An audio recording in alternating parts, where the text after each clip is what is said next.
Spirit Fingers. Welcome to Talk About It Thursday. It's your girl, Lady D. In the background, I have all the guys. They probably won't say much other than Bobby. We got Bobby on the keyboard. Of course. Losi Lolo directing over here. Losi Los directing, your favorite Puerto Rican uncle, huh? Brother Ron sitting over there trying to hide out. I don't know why he's so chicken shit about my show. He don't never want to come on my show. I'm going to say that on the air. I'm good. And it's not even a crying episode today. It's not even a crying episode today. So, am I sitting in the middle of Bourbon Street, Bobby? Yeah, no. Sitting, I'm missing my drink, but that's okay because I had enough of them while I was there.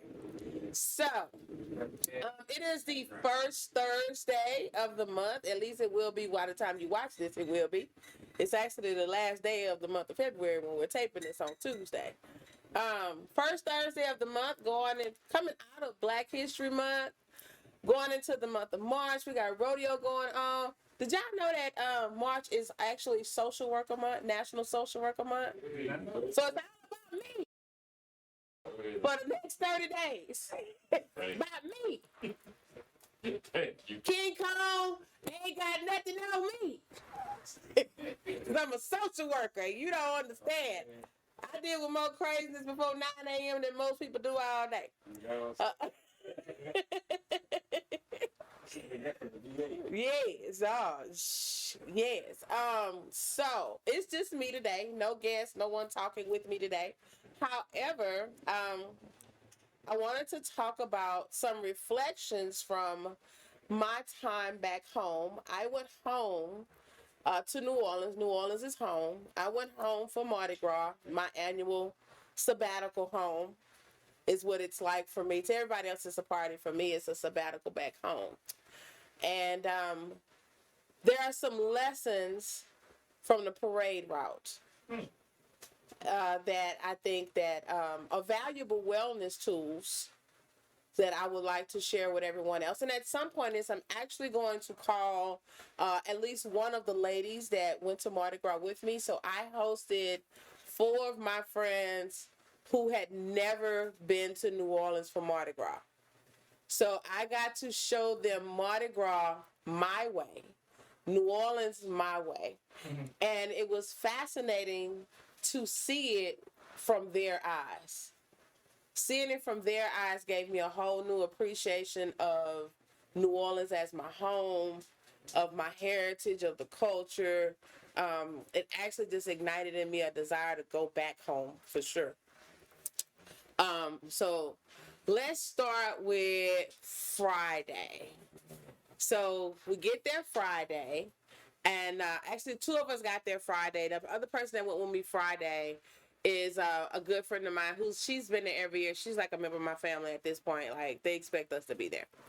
But this year, her cousin had a table at the Zulu Ball. Now, the Zulu Ball is the premier event of Mardi Gras to be at all of the balls, at least for the African American community. You want to be at the Zulu Ball. Why? The Zulu Ball is everybody who's anybody in the African American community in New Orleans. It's also a big concert. So this year, Anthony Hamilton was the headliner. Lloyd came on right before him, and I can't remember who came on before Lloyd. I can't remember who it was. But they were good too. But then there was a special dedication to DJ Jubilee after Anthony Hamilton's performance, and Mia X, the baddest Mama Mia, unladylike diva. Okay. Lyrics for y'all. I ain't gonna throw out lyrics for y'all, but let y'all know I'm really New Orleans because I know like Mia X, that's my girl. Like, that's my girl. Yeah, a lady like diva. Disrespectful on the mic. Okay. But Mia X came out. She did a tribute to him and all of that. So, first lesson I would say is know your standards and don't apologize for your standards. So, and this lesson it was one that was made apparent to me as I arrived at the Zulu Ball because I'm a member of a fraternal organization. I'm a member of the Order of the Eastern Star, and so my grand worthy matron, the person that oversees our jurisdiction, has a rule for our formal events that we leave like we arrive. We show up in heels, we leave in heels. You don't take off your shoes, you don't put on flats, you don't put on tennis shoes, any of that.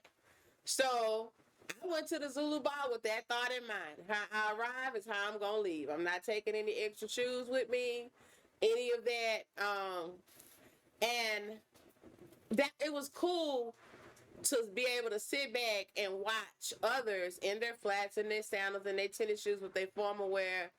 And I could see the difference. A difference I had not noticed before, but it did take away from the whole look of things when you don't have that standard that, how I arrive is how I'm going to leave. Or some of them did arrive in their flats and their tennis shoes just never took them off.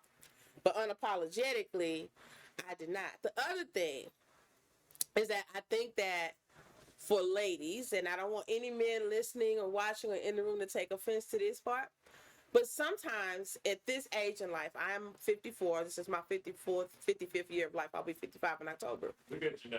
All right, look. And this was a conversation that was on the radio yesterday about, do women at a certain age need to lower their standards? I say no. Know who you are, stand on who you are and what you believe. I was sitting at a table with 5 doctors, all of them under 50. And when I sat there and took that in, I was like, don't let nobody tell you it's not some good brothers out there. There are 5 motherfucking doctors at this table with me right now. Oh, good, smart, Smart, good. Hey, the drinks were already there. They came with them. The table was set. We were at a table that was on a platform, so we sat at a table that was, was a guest of a former president of the Zulu Social Club. So we weren't in the general population seat neither. We were on the platform with the cater meal. We didn't have to roll in there with our formal dresses on and our pan of meatballs in our hands. We had to do all that.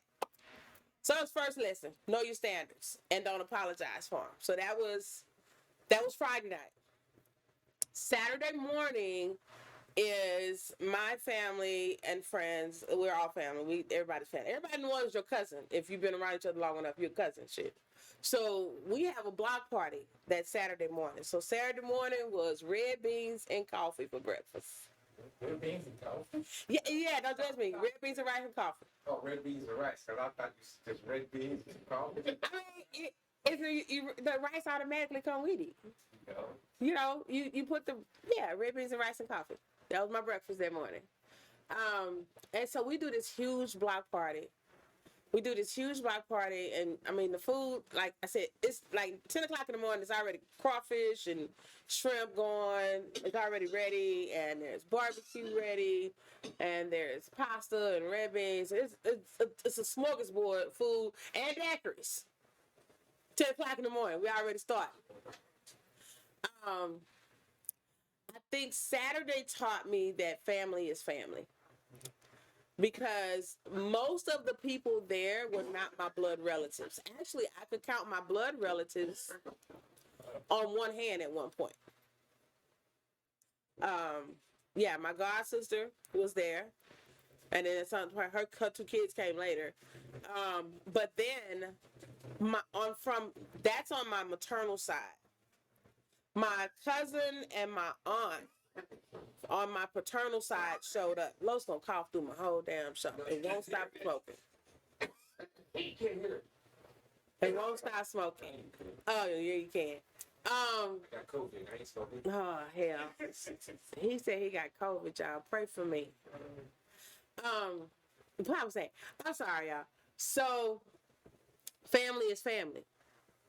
My cousin and my auntie on my dad's side. My dad's sister, one of my first cousins, came, and then my auntie's daughter She came. I hadn't seen her since she was a little girl, and she came, and no one made a difference about who is this or who is that. Like, you show up, your family now. Make sure you got something to eat. Make sure you got something to drink. Have a good time. I think that sometimes in life we can get caught up in focusing on the wrong thing, on the wrong people, the people who don't appreciate us, the people who don't love us, the people who don't show us care and concern, and we don't give enough energy and attention to the ones that do. That event happens once a year, and every time I show up, everyone is excited to see me, and they're excited for anyone I bring. Awesome event. Awesome event. That night, we normally do a different parade that night. It was cold. It was extremely cold still. And so, third lesson is know when you've had enough and don't apologize for that. It was too cold. We was tired. We had been at the block party till after 5 o'clock. The next parade started at 4:45, but we don't ever go out there till like 7 because they're very, very long. So we got back to the house and decided we weren't going nowhere. We chilled out. Had enough fun for the day, unapologetically. Chilled out, watched movies and stuff like that. Had a good time, right?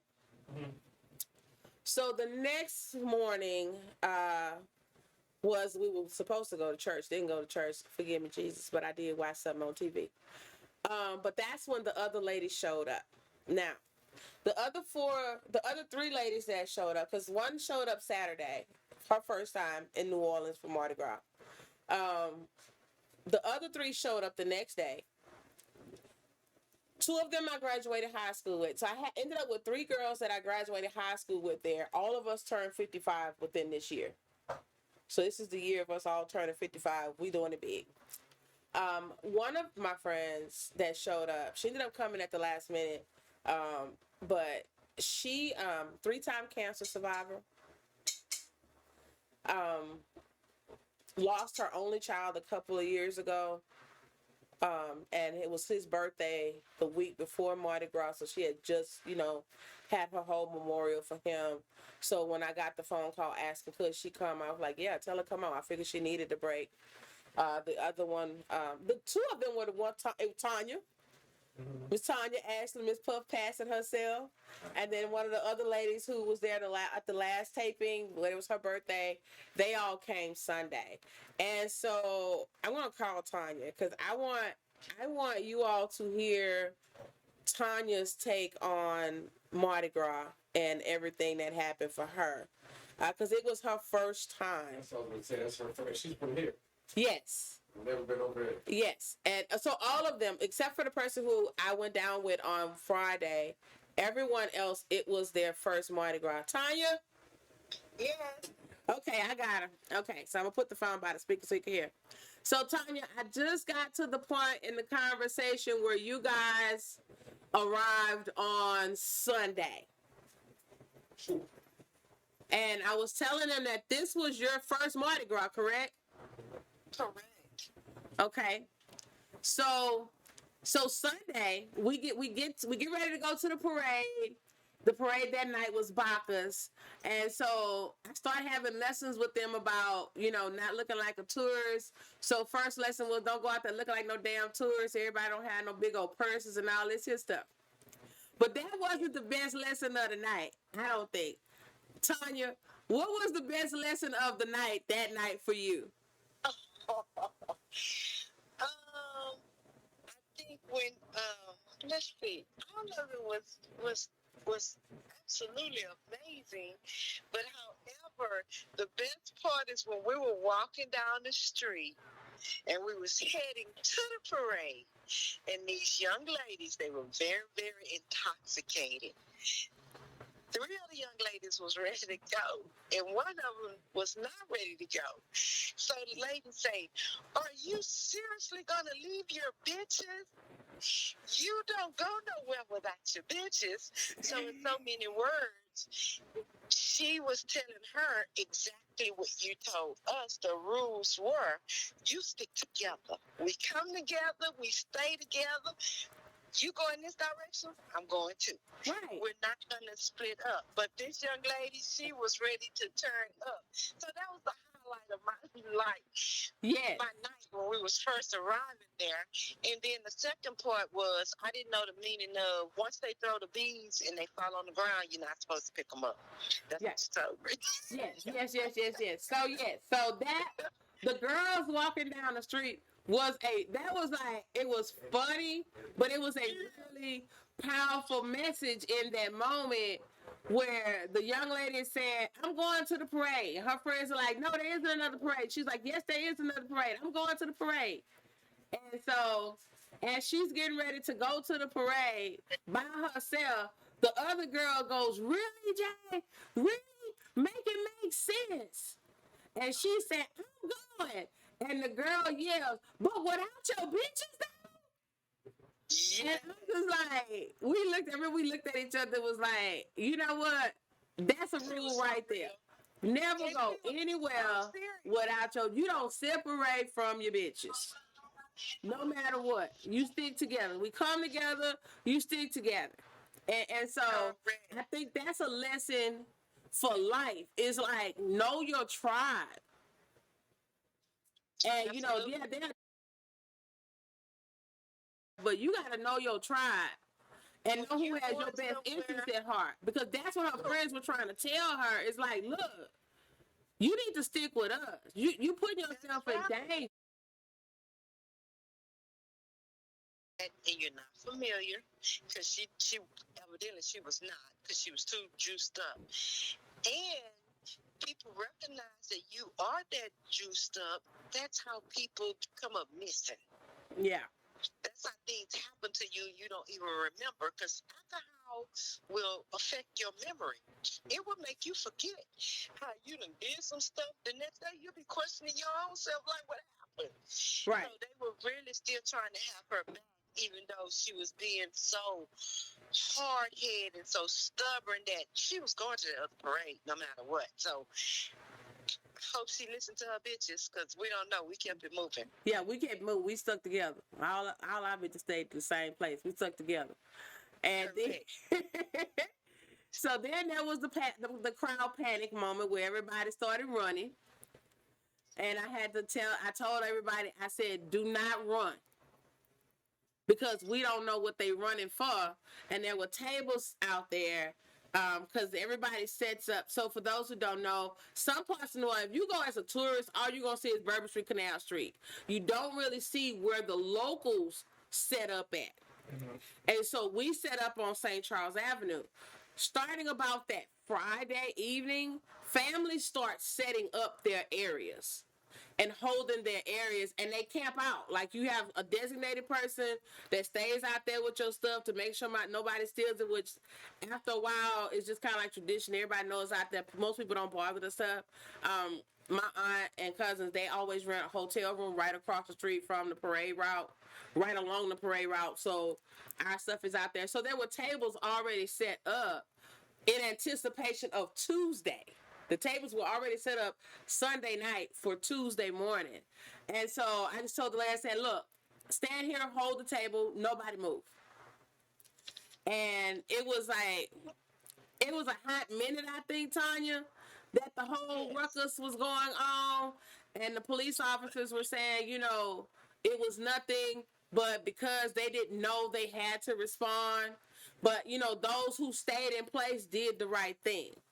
Okay. Absolutely, because you know what? I agree with you on that, Lady D, because just like I said, when you say don't nobody run, my thoughts to you were, where we're going to run to? If we're new to this, where are we going to go? Right. Where you going anyway? You ain't... Right. So, and I do want to go back to the lesson you said about the beads. So one thing I told Tanya, I gave her a pass the first time she did it when she picked up beads off the ground. But there's a rule there for those of us who are from there. When they throw the beads at you, if it hits the ground, you don't touch it. You want the catches. You want the legitimate catches. Those are your legitimate wins. So the things that you want to get your legitimate wins. The other part of that is that, you know, if it touched the ground, now it's contaminated. That's somebody else's scrap. So you don't pick that up. You get the stuff that you catch yourself. So don't take no scraps. Okay? Another lesson from the parade route. So now, to prove why you don't leave your bitches. So after the parade, ladies wanted something to eat. I took them to one of my favorite 24-hour spots that, by the way, y'all has a washateria. It's a laundromat, soul food restaurant. You can buy you some fried seafood and get a daiquiri in one spot. Am I lying, Tanya? Amazing food, and the fried chicken was the bomb. Right. It was seasoned so good. I mean, it was so good. We actually had to visit there twice. Yes. Yes. So we're in line. One of our bitches has gotten fully. She's kind of buzzed. So I explained the whole menu, the process to everybody else. At that point, it's like it was 6 of us all together. One defiant one that had a little tipsy decided she gonna go follow the other people because she feel like they know what they doing and order from the kiosk. So we all get our food. We met a nice young man named Muhammad in the line. Muhammad then fixed all our plates. He even fixed they fried stuff instead of making them wait to get to the register. We got drinks. We got everything we want. This half of that left for bitches. On the other side, fussing time about they got her order wrong twice. Well, hey, you left your bitches. So then she turns and yells at me, "Did you want me to drink?" I said, "No, because you left your bitches."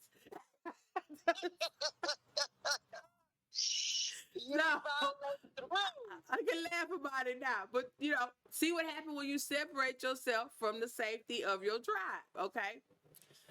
So that was Sunday. Monday, Tanya, when we went to Mardi Gras and we saw, I wanted them to see the Zulus come in. So let me give you a little background.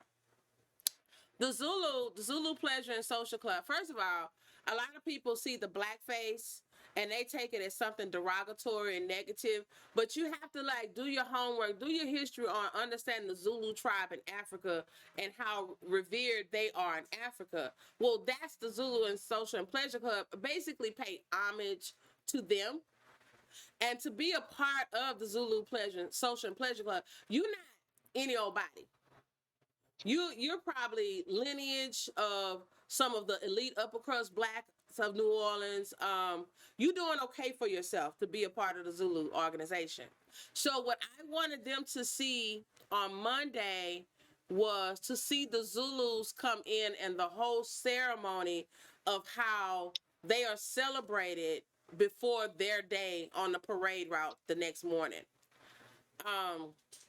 And so the Zulu king and his court, they're brought in by the Coast Guard.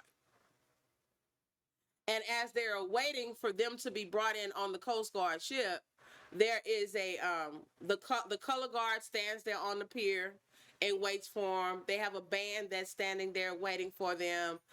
They have some of the other members of the group, like the Duchesses and the Maidens and all that stuff are out there.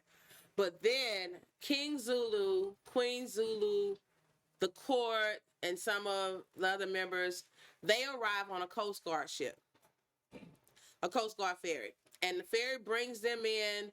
I mean, and it's all done with the highest honors, with the salutes and all of that stuff. So, Tanya, I'm going to let you take it from there.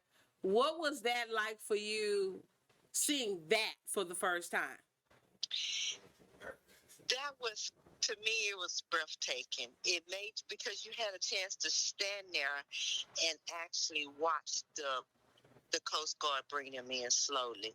So it flashed you back to maybe your ancestors back in the day, like how they took us away on the slave ship.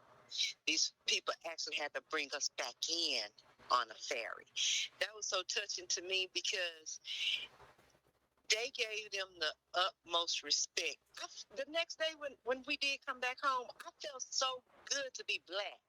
Mm-hmm. I really did, because it seemed like now people try to come in and they try to change things from where it originated from.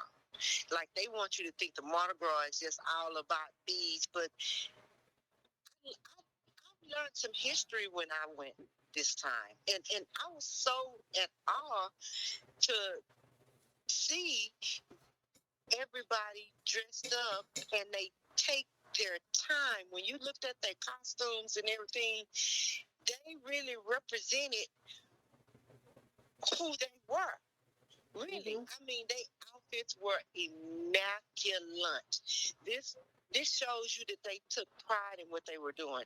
And now that I'm here and I'm telling people the story of what I witnessed and everything, some people that's from New Orleans that I met on Friday night here at my shop, they're original from New Orleans and they have never seen that.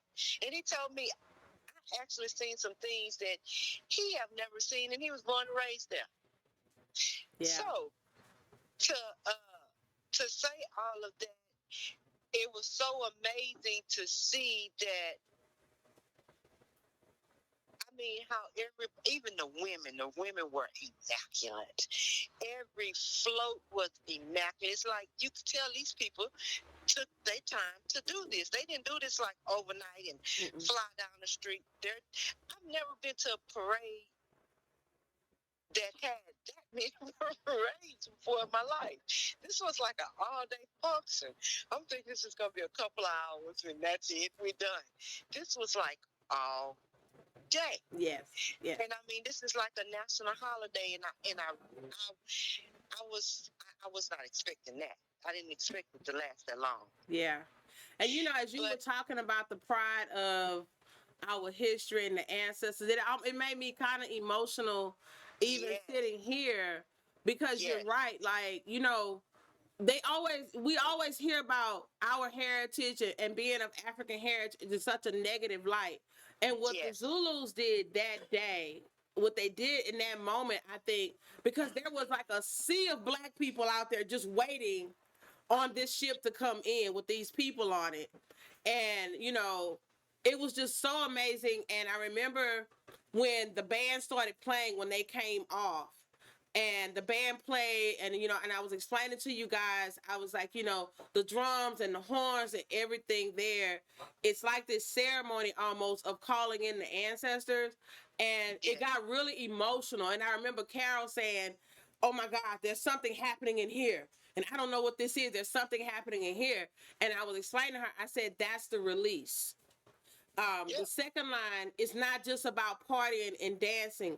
It's actually a spiritual experience.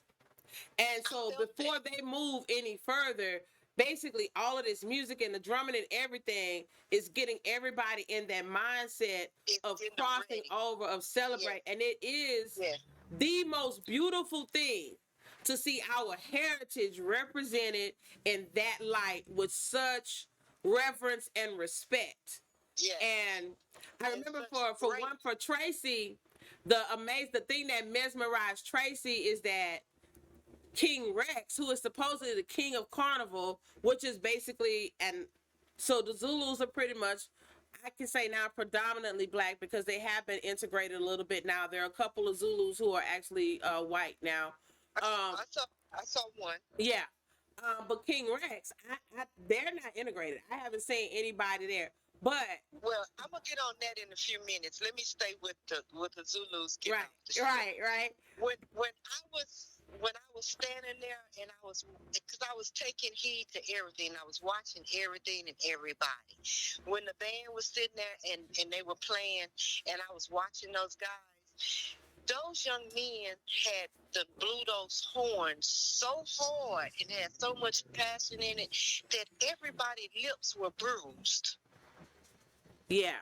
That tells you then how much you have passion for your instrument, that you want the people to hear you the loudest. And it's just like, it was just amazing. And let me tell you something else I watched. When the Coast Guard did bring them over, and they was getting closer and closer. Majority of the Coast Guards up there were white people. They were clear people. To see the look on their face and how happy they were to see all those people out there waiting on them to bring the Zulu over. They was amazing when they saw. Yeah, I said, "Look yes. at I this right noticed here." that the Coast Guard, the members on the Coast Guard ferry, they were like beaming and they were Yes, smiling and they were so excited. yes, And you know, just the idea that there was that much respect for something that was related to our culture. they For were the Coast recording Guard to that. be out there with the flags, standing Yes, there saluting and waiting to escort yes. them. For the media to be out there to interview them. But the thing that I was so tickled by watching was Tracy watching the other ferry with King Rex and his court out there in the water waiting. Mhm. So for those who maybe are familiar with the Zulu, the Social Club, Mardi Gras, all of that, this whole Mardi Gras celebration, what you may not know is that when King Zulu and his court are brought in on the ferry, King Rex and his court have to wait for the Zulus to be done. Yes. I They saw have to that. wait. That speaks If Zulu volume. is running late, oh well, your ship has to sit out there and wait until we get done. That speaks volume. That And speaks then, volumes. Yes, it does. someone told me also that the Zulu members, they're all really prominent people that has really nice careers, like Oh judges. yes, yes. Yeah. I don't know if you remember Queen Zulu, the king. He, I think he's a professor or something. He's, pretty esteemed himself. But what I loved is that Queen Zulu, who was his wife, she had her own without him. She could stand on her own without him. She was a doctor. Oh, She had her, she had her undergrad, I think, from Xavier University there in New Orleans. Her master's was from Texas Southern here in Houston, and then she got her doctorate, I think, at Holy Cross University. So she stood on her own. She was a bad chick all by herself. But the whole thing was just amazing, and so I think the lesson in wellness for that is to be unapologetic about who you are and where you come from, and to celebrate that. Like, there was so much pride in that moment. Like you said, I felt good about being black. I felt good yeah. about being a black woman. I felt Yes. really good about being a black woman from New Orleans. Like, I don't apologize for that. So, like, truly Let me owning say who you something are. else. Let me say something else that I learned as well that I didn't understand. When we first arrived there, I didn't understand like why all the kids were at the parade, because here in Galveston, which I would never, ever, ever, I don't say never, go to another parade down there. That'll be a waste of my time. However, you don't see that. You have more grown folk going to the parade. In New Orleans, I saw this was all about the children. Hmm. And I saw that. And I'm gonna It's tell a you something. family affair. Yes, I saw that.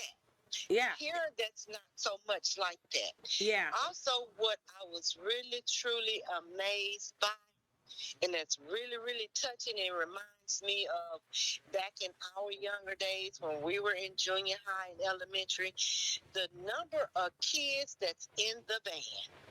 Oh, yes. We don't see bands like that in Houston. No! So, Oh my goodness! one thing I love about New Orleans is still very much in touch with the arts. And it's pretty much, and it's seen in the schools there and the kids there. Like, the question is not if you play an instrument. The question is, what instrument do you play?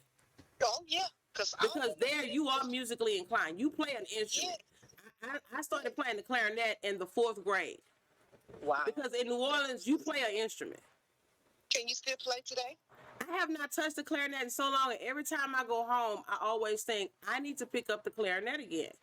I bet you can get right back on. I think I can still find the C note. I can still find that. I can still do the basics. I think I can still do the basics. Like, my fingers can still, do it.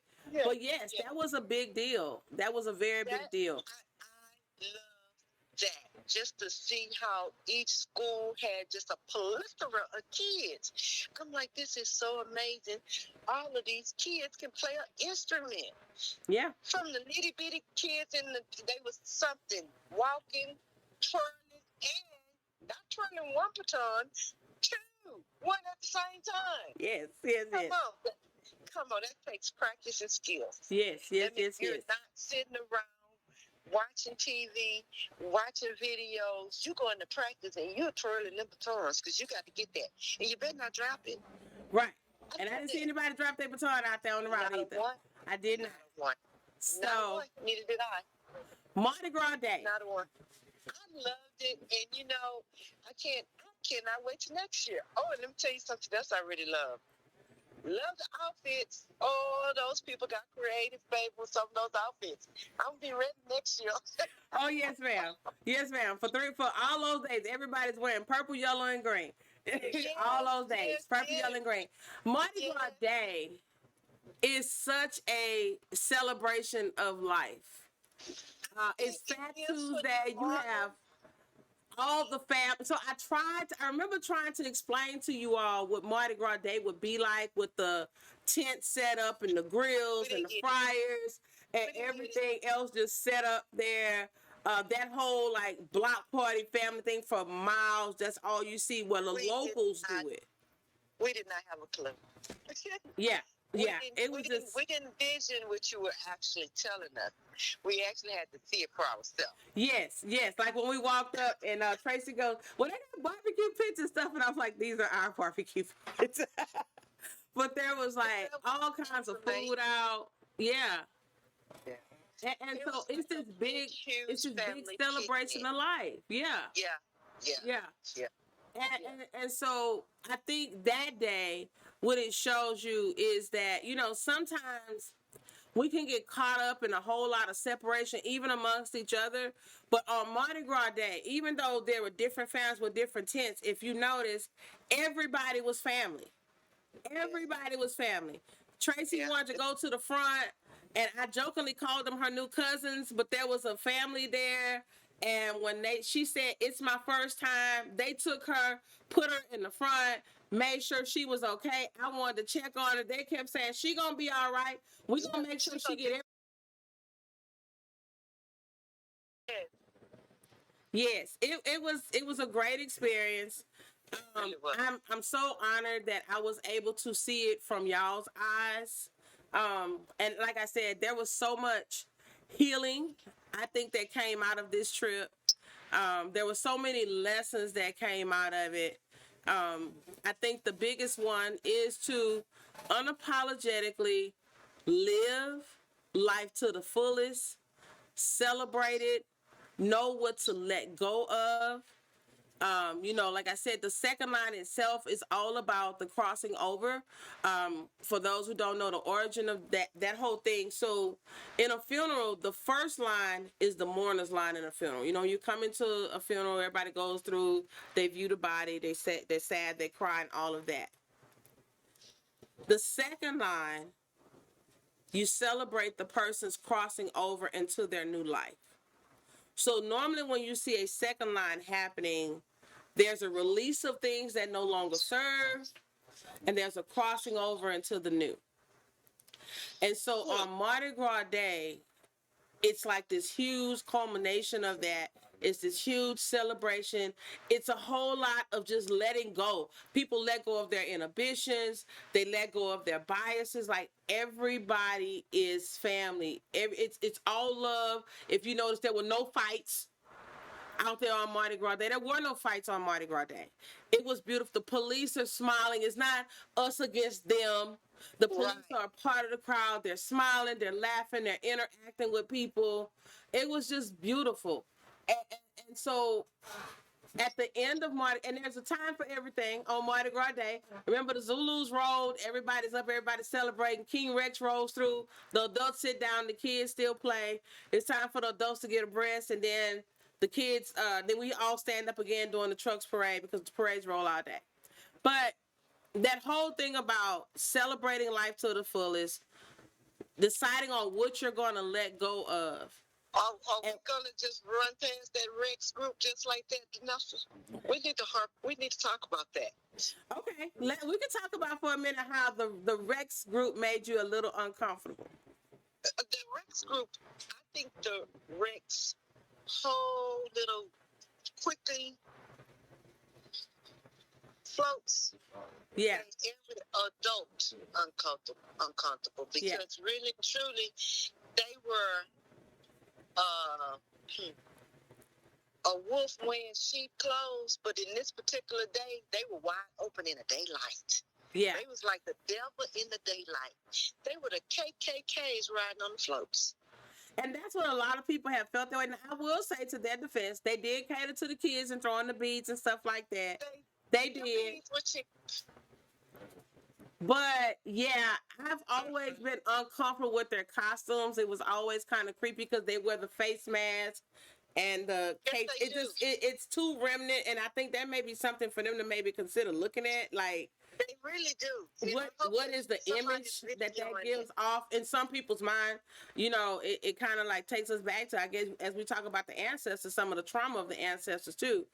And that's exactly what that was because when the first group came out and they had a big white cow on their float, well, they had on white suits, but you had on a Pillsbury Doughboy hat, but you still had on all white. And It that looked was like very KKK. uncomfortable. That was very Very uncomfortable because much they had so. on the all white, the mask, and the hats. And I think they were Everything. supposed to be dairy farmers or something, but it was kind of You off putting. were the KKK outside in the daytime. That's Yeah. yep, And yeah, just like we felt it, y'all felt it too. Because even though we don't teach our children that, they still were out there getting the beads. Yeah. But they didn't let their floats come through too slowly. They moved them away quickly, which yeah, was a good thing. But okay, let's pass on through them. yeah. The big trucks were amazing. Yes, the big trucks were amazing. So to kind of wrap it up, so the day after Mardi Gras Day is Lent. And, you know, we've done all this partying, we've done all this celebrating, we've had all these healing conversations. We've had a lot of time to reflect. And so I don't know if you thought about for you, like, what were your reflections, or what was the thing that you felt like you wanted to focus on in these next 6 weeks. For me, I will say it was a call to live in the truth of what I know I should be doing. And so I think I kind of went hard in this past week coming back home after Mardi Gras with my exercise and my healthcare goals. I'm really, really hyper focused on the career a whole lot right now. I found myself wanting to be quiet a lot. Oh, I'm so sorry, Tanya. I skipped over the Mardi Gras Indians. I got to cover the Mardi Gras Indians. So the history of the Mardi Gras Indians, basically, that's a tribute to, and it pays homage to. So the story is that when the slaves would escape, the Indian tribes would hide them out, and a part of their penance for being hid out with the Indian tribes is that they had to help make the tribal gear. And so they would help make the costumes and everything for the tribes. And so the Mardi Gras Indians pay homage to that. And so that was the one thing I really wanted you guys to see. And right as we were leaving the parade at the parking lot, turned around and saw the Indians and had to get you guys over there to see the Indians. And that was just that was so beautiful. That was so beautiful. It was. So what did you think about the Indians? Their costumes were breathtaking from the head to their toes. Yeah. And it was some very, very aged Indians. Like they have been one of the Indians in the tribe forever. Yeah. And it was really nice to see they had some little Indians coming up right afterwards. Them they was teaching them to dance and everything that they supposed to do. So they're passing down the tradition. I really like that. Yes. But the Indians, yeah, they were beautiful. Yeah. From their headpiece, I don't even know how they held those big headpieces up on their head. They were so big and full of feathers. They were beautiful. Yeah. I wish, even though we have photos of all this, I wish we could have uploaded them to the podcast so some of the people could have viewed some of our photos that we took. Yeah. But it was amazing. Yeah, it was. And out of that, I think my final lesson there was know your history and never stop learning. So I was 54 years old when I found out that I am a descendant of the Caddo Indians. Wow, well, congratulations. I had never even heard of the Caddo Indians, to be honest with you. And so when my god sister said, when I said something about the Mardi Gras Indians and wanting to see them, and she said, well, Lauren said, well, do you know what tribe you're part of? And I'm like, yeah, 91 Indian. Like, you know, because that's like the tribes is what they call them in New Orleans, a different sets. And so she goes, no, Caddo. And so, like, your real ancestors. And so that conversation had never been held with me. I knew that my great grandmother looked like a real life native Indian. She was dark skinned and had coal black, silky hair. And I mean, just I knew that part. You know, I always knew that, you know, people in my family looked like it. But I, you know, all black people say they got Indian in their family. So I didn't pay a whole lot of attention to it. But to find out later that all black people say they got Indian in their family. So to find out later that no, actually, I am a descendant of an Indian tribe. My godfather said, no, you're Caddo. And I was like, well, you say that like I should have known that. You've been around my whole life and you never told me that. So I had to look up the Caddo Indians, and the Caddo Indians were native to like Louisiana, Mississippi, and I believe Texas. And they were uprooted from New Orleans and relocated to Oklahoma. Oh. So, real deal. So, very enlightened by that. So, I would say never stop learning. So, I'm not paying attention to Ron, who won't get on camera. He ain't got no Indian in his family. That's why he's jealous. And I would like to say this as well. We really thank you from the bottom of our heart for taking us to New Orleans for the weekend, for, you know, showing us that history, and we had a chance to see Little Danessa. Yes, you did. You got to see Little Danessa, how I grew up, and I hope that the lessons that were pulled from that weekend, I hope they stay with you. Yes. I hope you carry them with you. I hope others have picked up on the little learning tidbits from our experiences there. The reason I titled this episode Everywhere Else It Was Just Tuesday, because it was. Like, for us being in New Orleans, it was Mardi Gras. And it was all of the things that we tried to squeeze in these few minutes of discussing this. But everywhere else, it was just Tuesday. Yes. Yeah. So thank you, Tanya, for giving your feedback. And we'll see you over at Puff Pass and CBD and more 4130 and a half Cavalcade. Thank you very much for that shout out. I appreciate it. All right, ma'am. Bye-bye. Thank you. Bye-bye. So I really hope that you all were able to glean some stuff from this. A lot of wellness lessons in that. Like I said, so many of them, I can't even like just narrow them down to one.